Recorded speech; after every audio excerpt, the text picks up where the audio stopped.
Muy buenos días para todos. Por favor, me confirman si me escuchan.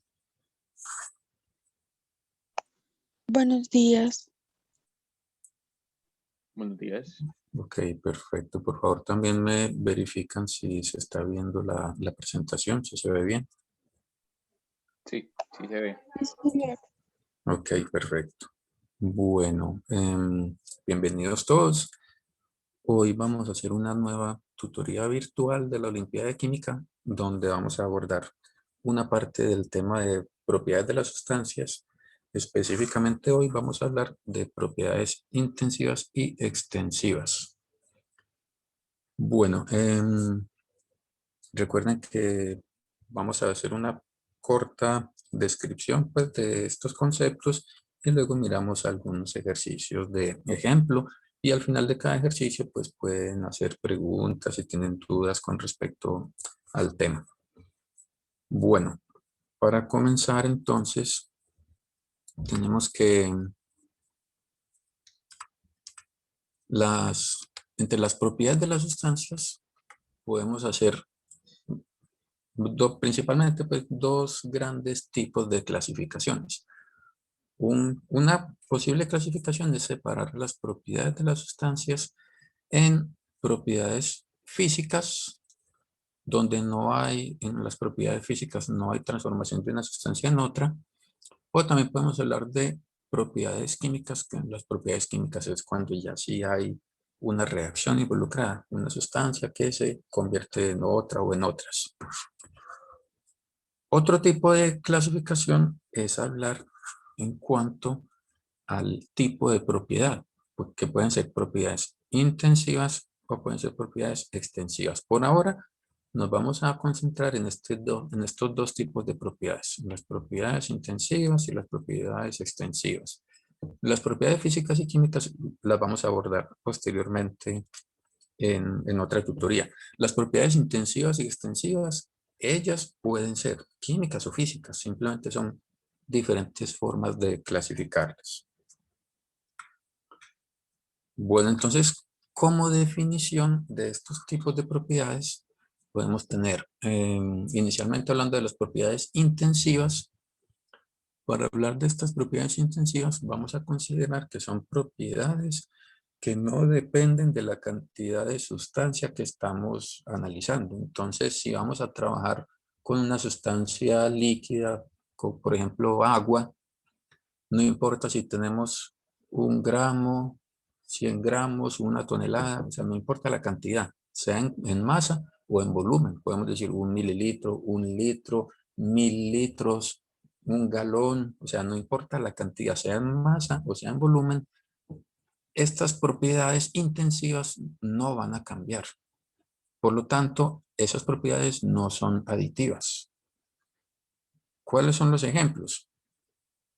Muy comunes. Ejemplos como son la densidad y la temperatura. La densidad, si yo mezclo diferentes cantidades de una misma sustancia, de agua, yo mezclo 100 mililitros de agua con 500 mililitros de agua, la densidad final no va a ser la suma de cada una, sino la densidad es la misma cuando están separados o cuando las mezclamos. Lo mismo podemos decir de la temperatura, es otro ejemplo de una propiedad intensiva. Si yo tengo 50 gramos de, no sé, de un gas, oxígeno, en un recipiente a temperatura ambiente, 25 grados centígrados, y le adiciono otros 1000 gramos de la misma sustancia en el mismo recipiente, si los dos gases, si yo los mezclo a la misma temperatura, cada uno los tengo separados y cada uno está a 25 grados centígrados. Cuando yo los mezclo, pues esas propiedades no son aditivas. La temperatura final no va a ser 50 grados centígrados, sino que sigue siendo la misma temperatura. Por el contrario, las propiedades extensivas, pues son todo lo opuesto. Las propiedades extensivas son propiedades que sí dependen de la cantidad de sustancia.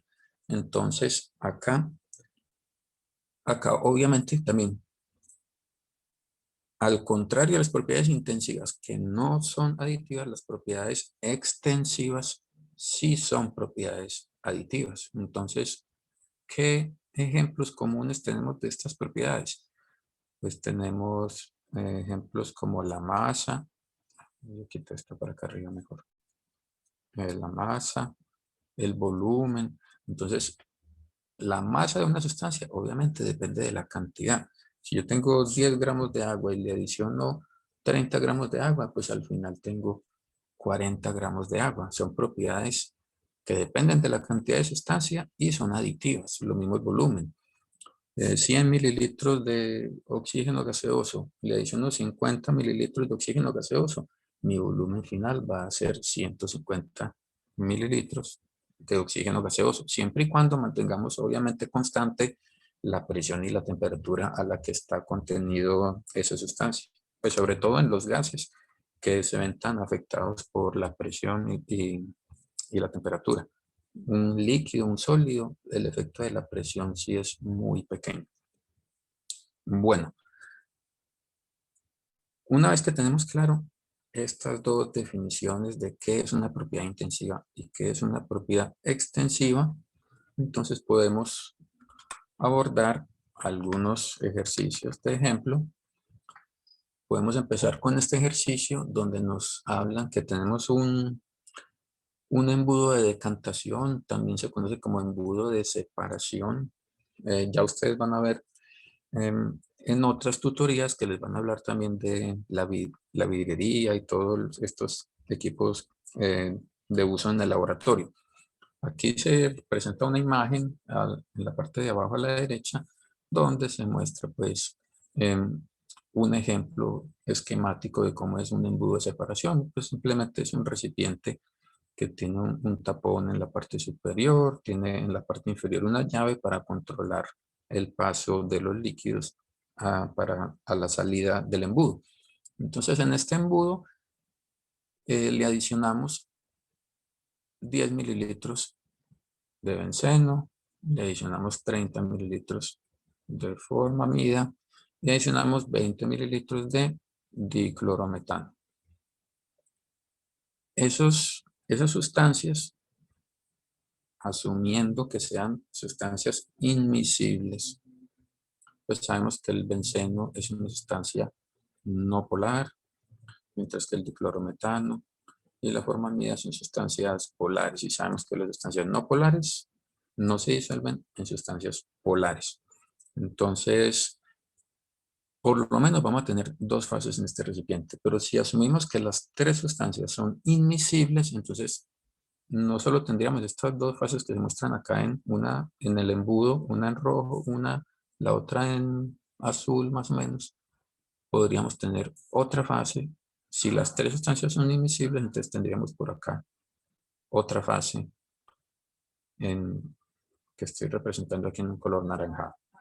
Bueno, entonces, si los tres líquidos son inmiscibles, nos dicen, con base en la información de la tabla, luego de dejar el embudo en reposo, luego de adicionar esas sustancias, dejar el embudo en reposo, al abrir la llave que se encuentra en la parte inferior del embudo, nos preguntan cuál será el líquido que saldrá en primer lugar.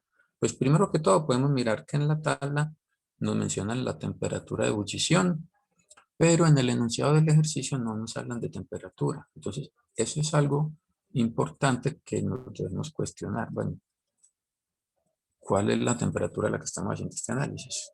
Estrictamente hablando sería importante. Y pues si no nos dan ese dato, podemos asumir. Entonces, suponiendo, para poderlo responder, debemos suponer, por ejemplo, pues si no nos hablan de que estamos a altas temperaturas ni a bajas temperaturas, lo más probable es que estemos a temperatura ambiente, o sea que podemos tener una temperatura del orden de 25 grados centígrados. Y a temperatura ambiente, si vemos que las temperaturas de ebullición son superiores a 25 grados centígrados, entonces lo más probable es que a esas condiciones las tres sustancias van a estar en estado líquido. Pues como de hecho el enunciado pues sí menciona pues, específicamente cuál es el líquido que va a salir en primer lugar. Bueno, entonces para saber cuál es el líquido que va a salir en primer lugar, según este esquema que tenemos acá, tenemos el líquido que está pues representado en color naranjado, en color azul, en color rojo. El líquido que primero va a salir es el que está en color rojo, pero el líquido que está en color rojo, para saber cuál es, debemos analizar las densidades, porque el líquido de menor densidad que vemos es el benceno. Este es el de menor densidad, tiene una densidad de 0,876. Por ser menos denso, va a estar en la parte superior. Entonces arriba, el que está ennaranjado va a ser el benceno. El líquido que está en azul sería el de densidad intermedia, que sería la formamida. En azul tendríamos la formamida. Y en rojo tendríamos el líquido más denso. Por tener la mayor densidad, que es el diclorometano, va a estar en la parte inferior. Entonces acá tendríamos el diclorometano.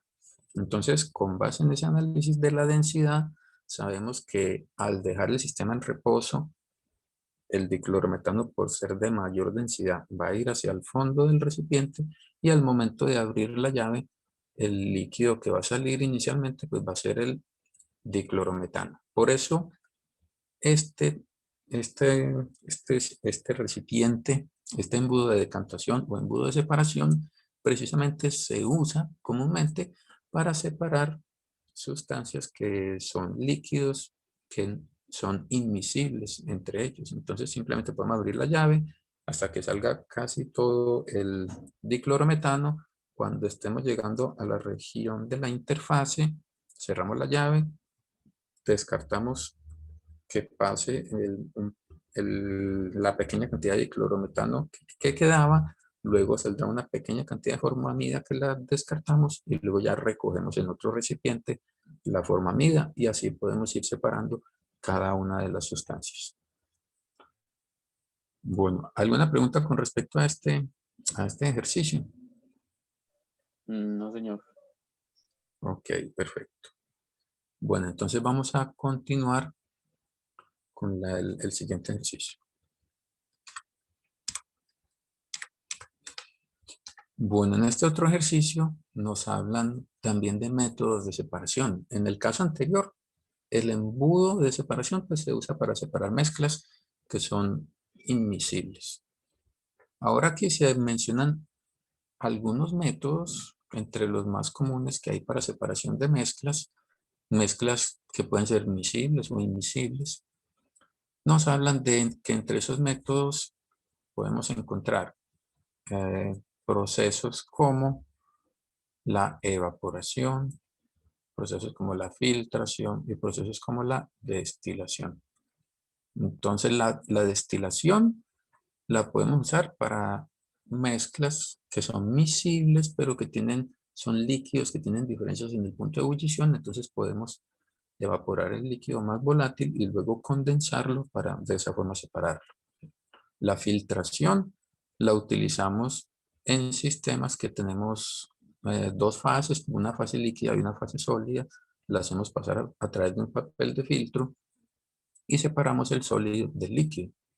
Ya habíamos mencionado la destilación, y en la evaporación, este es un método de separación en el cual podemos tener una mezcla de dos sustancias, una soluble en la otra, pero que una de las sustancias sea un sólido soluble en un solvente. Entonces podemos evaporar el solvente y nos queda en el recipiente el sólido.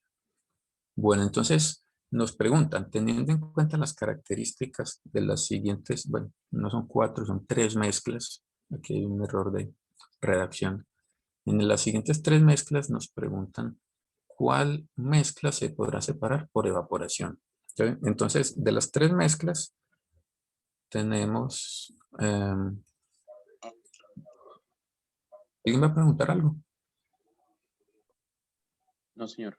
Ok, pero listo. Entonces tenemos la mezcla 1 es sal común, que es sal de cocina, pues cloruro de sodio y agua. La mezcla 2, que es una mezcla de acerrín y agua. Y una tercera mezcla que es, o un sistema que es una mezcla de oxígeno con agua. Sabemos que pues la sal común es soluble en agua obviamente hasta que se sature la solución, pero Desde que tengamos la suficiente cantidad de agua, se va a solubilizar la sal común, el cloruro de sodio. Si mezclamos acerrín, que son simplemente como un polvo de madera, si lo mezclamos con agua, el acerrín no se va a solubilizar en el agua. Y si tenemos un sistema de oxígeno y agua, el oxígeno tiene una pequeña solubilidad en agua, o sea, habrá una pequeña cantidad de oxígeno que se puede solubilizar en agua, pero no es una solubilidad muy alta. En este caso, si vamos a usar un método como la evaporación, la mezcla que vamos a poder separar por evaporación será la mezcla 1, porque es una mezcla donde tenemos un soluto, el cloruro de sodio que está solubilizado en agua. En ese caso, podemos llevarlo a un calentamiento, el sistema empieza a ebullir, vamos a separar los vapores, van saliendo los vapores de agua y como el cloruro de sodio o esta sal común es térmicamente estable, la sal no se descompone por ese calentamiento, a medida que vamos evaporando el agua en el recipiente donde hacemos la evaporación, pues nos va a quedar un residuo sólido que corresponde a la sal.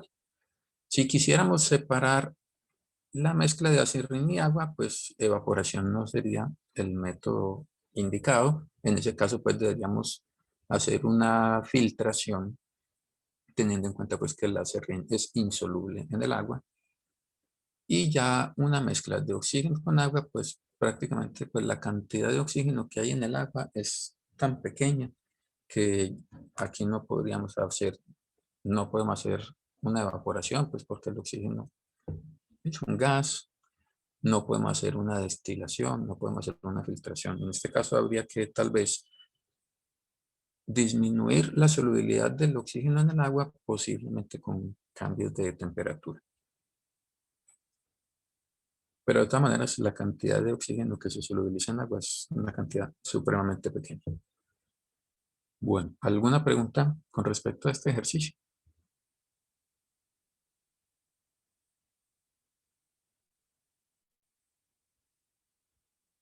Bueno, si alguno no tiene micrófono, también puede hacer las preguntas por el chat.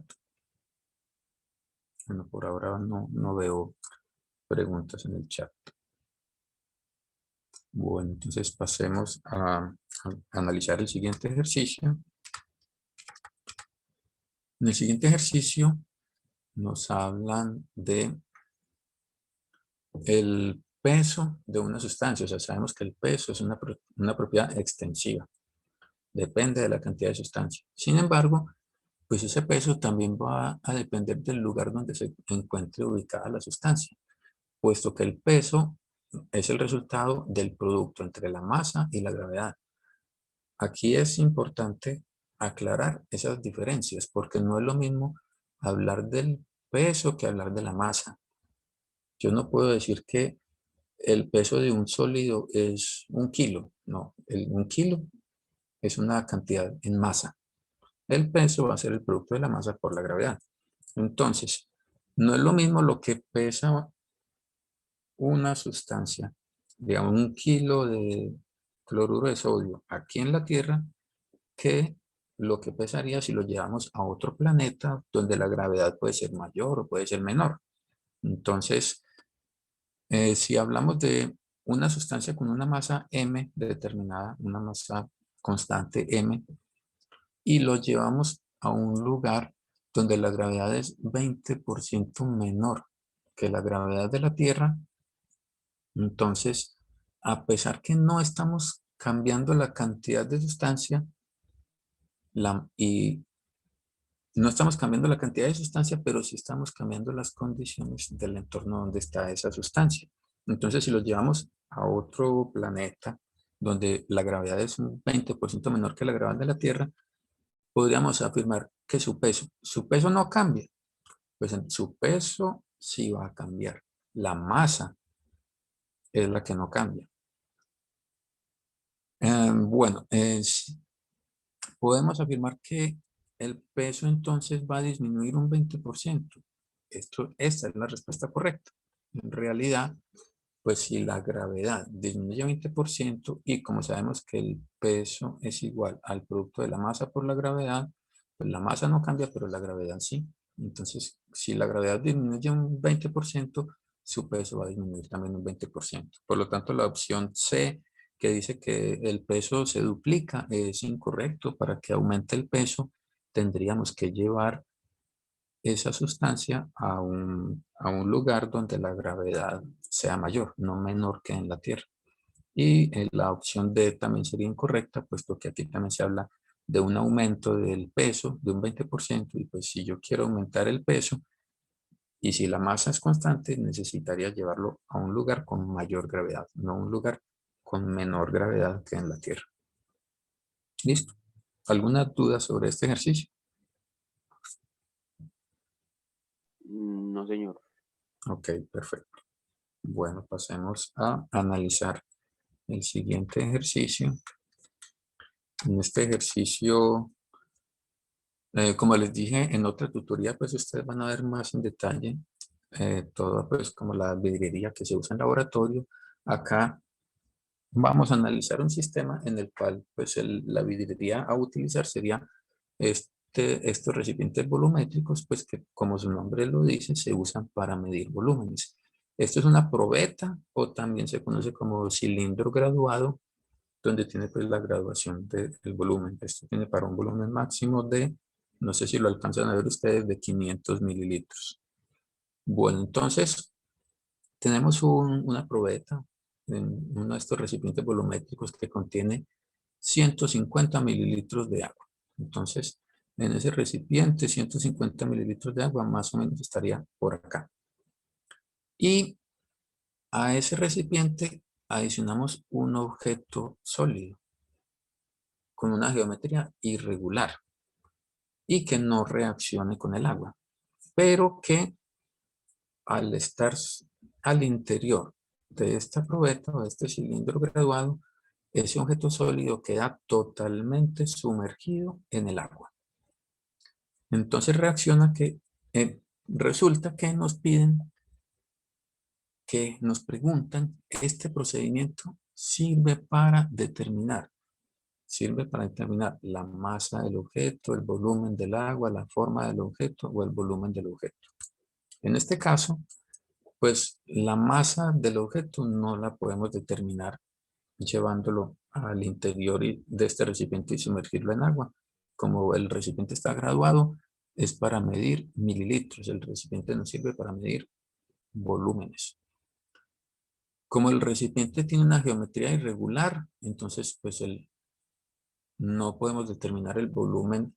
El objeto tiene una geometría irregular, no podemos usar pues su geometría. Si el objeto fuera cúbico, pues yo sé cómo calcular el volumen de un cubo a partir de las mediciones de la geometría. Pero si es irregular, no lo puedo hacer.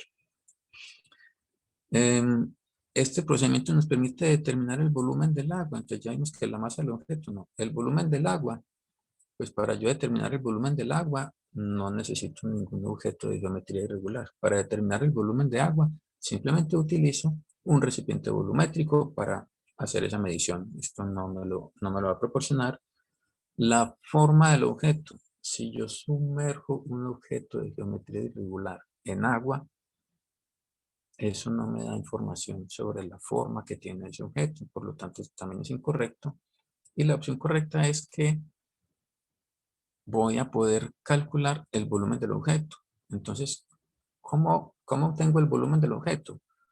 Sería el volumen del agua final, o sea, después de sumergir el objeto, menos el volumen del agua inicial. Cuando yo resto esos dos volúmenes, si yo sé que inicialmente el volumen era 150 mililitros, esto va a ser, por ejemplo, nuestro volumen de agua inicial. Resulta que cuando yo lleve ese objeto irregular y lo sumerjo al interior de este recipiente, el nivel del agua sube hasta, supongamos que sube hasta 250 mililitros. Entonces, esto va a ser un volumen de agua final. La resta de esos dos volúmenes, entonces sería 150, perdón, 250. Sería 250 menos 150, todo esto en unidades de mililitros, será el volumen que cambió al sumergir ese sólido de geometría irregular. O sea, eso va a ser igual a 100 mililitros. De hecho, este es un procedimiento comúnmente utilizado para calcular la densidad de un objeto de geometría irregular. Como les decía hace un momento, si yo tengo un objeto con una geometría definida, un sólido cúbico, pues la masa la puedo determinar en una báscula, en una balanza, y el volumen lo puedo sacar por las medidas del volumen de un cubo, que es lado por lado por lado. Sin embargo, cuando ese sólido tiene una geometría irregular y yo no puedo determinar el volumen aprovechando su geometría, lo que hago es simplemente calcular el volumen por desplazamiento del agua al interior de un recipiente donde puedo hacer una lectura volumétrica. Y de esa forma, pues para calcular la densidad es masa sobre volumen y así podemos determinar la densidad luego de haber medido la masa de ese sólido de geometría irregular. ¿Alguna pregunta sobre este ejercicio? No, señor. Ok, perfecto. Bueno, en el chat tampoco vi ninguna pregunta. Vamos a pasar al siguiente ejercicio. Acá nos hablan de, tenemos un vaso de precipitados, también conocido como beaker. Estos beakers son recipientes que también tienen una graduación volumétrica, pero no es una medición muy exacta. Si yo quiero medir un volumen de forma más confiable, debo usar una probeta.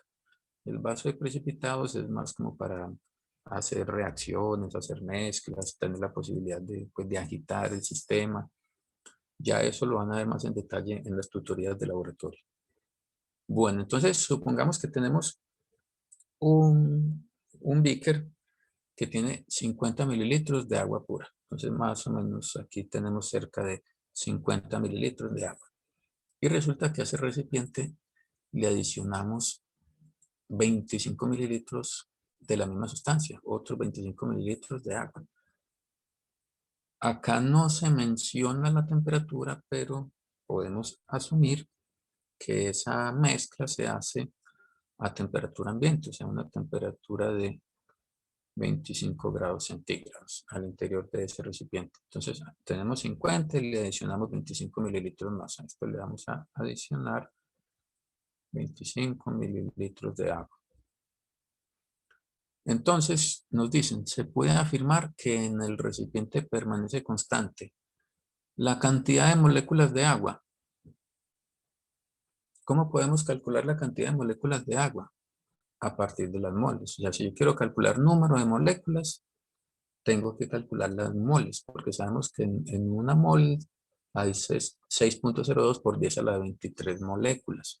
Y para calcular las moles, entonces si yo quiero el número de moléculas, necesitaría las moles.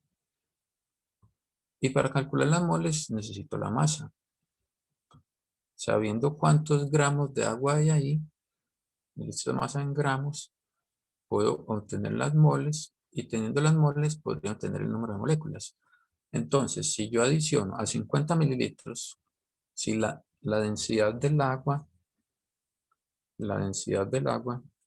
a temperatura ambiente es aproximadamente igual a 1 gramo por mililitro.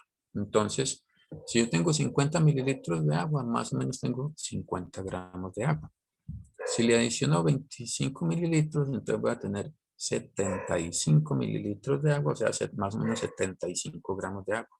Si aumento los gramos de agua, aumenta el número de moles y aumenta el número de moléculas. Por lo tanto, esta primera opción es incorrecta. No va a permanecer constante la cantidad de moléculas.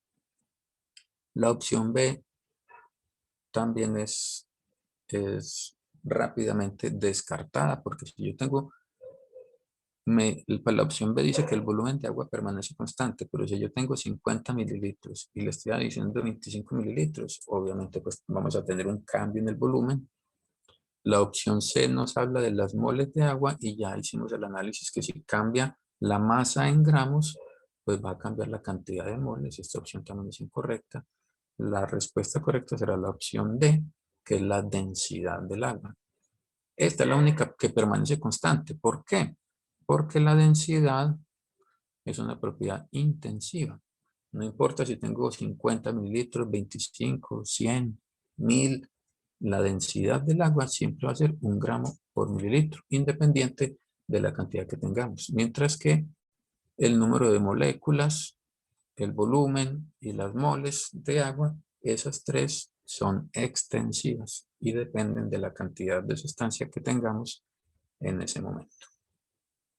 ¿Alguna pregunta hasta acá? Sobre No, este señor. ejercicio. Ok. Bueno, es importante también recordar que hay relaciones en las cuales podemos tener en una misma ecuación propiedades extensivas y propiedades intensivas. Por ejemplo, la densidad. La densidad, ustedes saben que la podemos calcular. Densidad es masa sobre volumen. La masa es una propiedad extensiva. Obviamente la masa depende de la cantidad de sustancia. El volumen es una propiedad extensiva. También el volumen depende siempre de la cantidad de sustancia. Pero este cociente o esta relación entre estas dos propiedades extensivas, la masa y el volumen, me conducen a una propiedad intensiva como es la densidad. Entonces la densidad, a pesar de que la obtenemos a partir de dos propiedades extensivas, la densidad es una propiedad intensiva. Entonces no necesariamente las propiedades intensivas se obtienen a partir de otras propiedades intensivas. Entonces es importante pues también tener claro eso. Bueno, ¿alguna duda que tengan sobre este tema, sobre la diferencia entre propiedades extensivas y propiedades intensivas? Por el momento no. Ok, jóvenes, entonces estos eran algunos ejemplos y estas definiciones que vimos sobre las propiedades intensivas y extensivas. Ya dentro de 8 días continuaremos con una nueva tutoría virtual hablando de otro tipo de propiedades de las sustancias. Muchas gracias por su asistencia. Muchas gracias. Que estén muy bien y se cuidan. Hasta luego. Gracias. Muchísimas gracias. Gracias, Con- profe. Con mucho Muchas gusto. gracias. Hasta luego. Gracias, hasta luego. Gracias. Gracias, profe. Gracias.